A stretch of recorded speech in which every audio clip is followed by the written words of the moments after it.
நம்ம மதத்துக்கு என்ன பெருமைன்னா அந்த தியானம் தத்துவம் ஞானம் அப்படிங்கிற ரூபம் நமக்கு புரியலே, அது போயிடுது. ஆச்சார அனுஷ்டானங்கிறது முடியல, அது போயிடுது. கடைசியில ஹிந்து மதம்னா என்ன அப்படின்னா கோவில் வழிபாடுதான் நிக்கிறது. அது போயிடுத்துன்னு சொல்ல முடியாது. ஏன்னா இன்னைக்கும் எந்த தேவதையா இருக்கட்டும், எந்த கோவிலா இருக்கட்டும், லட்சக்கணக்கான ஜனங்கள் இன்னைக்கும் போறா, வெறி பிடிச்சாப்பட போறா. புதுசா ஏற்பட்ட கோவில்களுக்கும் போறா, பழமையான புராதன கோவில்களுக்கும் போறா. இன்னைக்கு அந்த ஆலய வழிபாடுங்கிற உணர்ச்சி இருக்கு.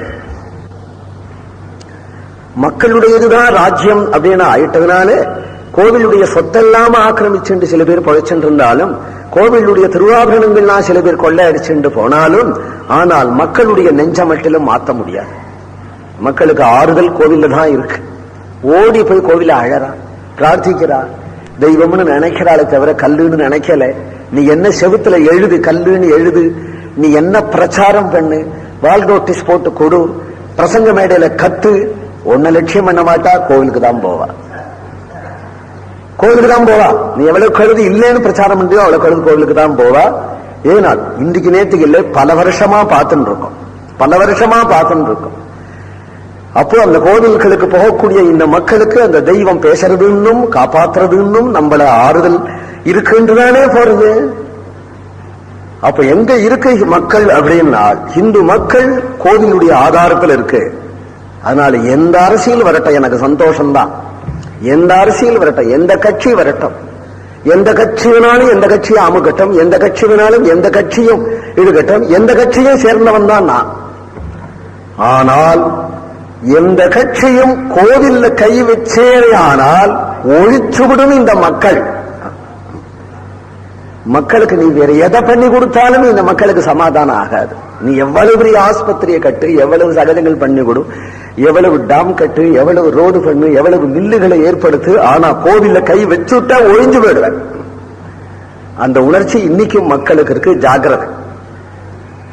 அந்த ஒரு ஹிந்து உணர்ச்சி உண்டு.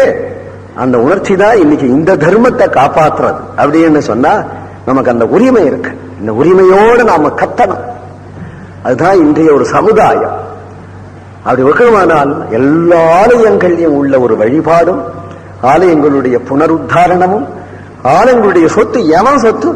ஆலயங்களுடைய சொத்துனா எவன் சொத்து? தனிப்பட்ட கட்சியினுடைய சொத்தா, ஆள்ற கட்சியினுடைய சொத்தா, தனிப்பட்ட மனுஷனுடைய சொத்தா? எந்த காலத்துல யார் கொண்டு கொட்டினா அந்த நகைகளை? ஒரு ஆலயத்துல ஜாக்கிரதையா வச்சிருக்கிறதுனால தானே பொதுஜன சொத்து அந்த திருவாபரணா. அனாமதேயமா போயிடுதுன்னா எப்படி போவான்? அனாமதேயமா எப்படி போவான்? உனக்கு தெரியாமையா போவான்? பிளான் போட்டு போறது, அவ்வளவா பிளான் போட்டு போறது. எங்க போறதுன்னு தெரியாதான்ல, எங்க இருக்குன்னு தெரியாதான்ல, யாருக்கும் தெரியும். தெரிஞ்சு பிளான் போட்டு போறது அவ்வளவு நகைகளும், பிளான் போட்டு போறது அவ்வளவு சொத்துக்களும், அவ்வளவு கடைகளும், அவ்வளவு நிலங்களும் பகிரங்கமா தெரிஞ்சே பொறுத்தியாரால ஆக்கிரமிக்கப்படுறது. அதுபோல பிளான் போட்டு போகிறது. ஆனா வெளியில வதந்தி திருட்டு போயிடுது, இன்னும் கிடைக்கல அப்படின்னு கொஞ்ச நாள் திருட்டு போனது கிடைச்சுதான் அப்புறம் தெரியாது, என்ன தண்டனைங்கிறதும் தெரியாது. ஏன் உன் அப்பம் பண்ணி வச்சதா, உன் பாட்டம் பண்ணி வச்சதா? அது ஒவ்வொரு கோயிலுக்கும் ஏராளமான திருவாபரணங்கள். எந்தெந்த காலத்துல ஒவ்வொரு ராஜாக்களும் ஒவ்வொரு ராணிகள். முஸ்லீம்னு சொன்னது முஸ்லீம் ராணிகள் எத்தனை பேர் ரங்கநாதனுக்கு நகை பண்ணி வச்சிருக்கா தெரியுமா? ஆற்காடு நவாப் சொன்னோம், நவாப்பினுடைய பத்னி நம்ம ரங்கநாதனுக்கு நகை பண்ணி வச்சிருக்கா. இன்னைக்கு கஜெட்ல இருக்கு. முஸ்லீம்கள் ரங்கநாதனுக்கும் கோவில்களுக்கும் நிலம் கொடுத்திருக்கா. இன்னைக்கு ஹிந்துக்கள் அதை பறிக்கிறா, ஹிந்துக்கள் அந்த நகைகளை கொள்ளை அடிக்கிறா. ஹிந்துக்களுக்கு துரோசியா இருக்கா இன்னைக்கு. ஏன்னா இதுக்குதான் சுதந்திரம்னு பெயர். சுதந்திரம் கிடைக்காதால் குமரியன் இருந்தது இல்லையா ஒரு சில ஆண்டுகளுக்கு முன்னாடி இந்தியா? அதனுடைய பலனை இப்ப பார்க்கிறது. என்னதான் சௌக்கியம் பண்ணி விட்டா இந்திய மக்களுக்கு. எந்த கட்சி வேணாலும் வரட்டும், இந்த கட்சிக்கு அந்த கட்சி, அந்த கட்சிக்கு இந்த கட்சி தேவையில்லைன்னு மக்கள் தான். ஆனா இந்த மக்களை ஏமாற்ற முடியாது, இனிமே ஏமாற்ற முடியாது, இனிமே ஏமாற்ற முடியாது. என்னதான் கண்டுபிடிச்சானால் எந்த கட்சியும் நம்பத்தக்கதில்லைன்னு கண்டுபிடிச்சு விட்டா. எந்த கட்சியும் நம்பத்தக்கதில்லைன்னு இன்னைக்கு கண்டுபிடிச்சு விட்டா. இந்த மக்களை இனிமே ஏமாற்ற முடியாது. தலையெழுத்தேன்னு ஓட்டு போடுறாளே தவிர நம்பிக்கையினால ஓட்டு போடுறது இல்லை, வேறு கதி இல்லை அப்படிங்கிறதுக்காக போடுறோம்.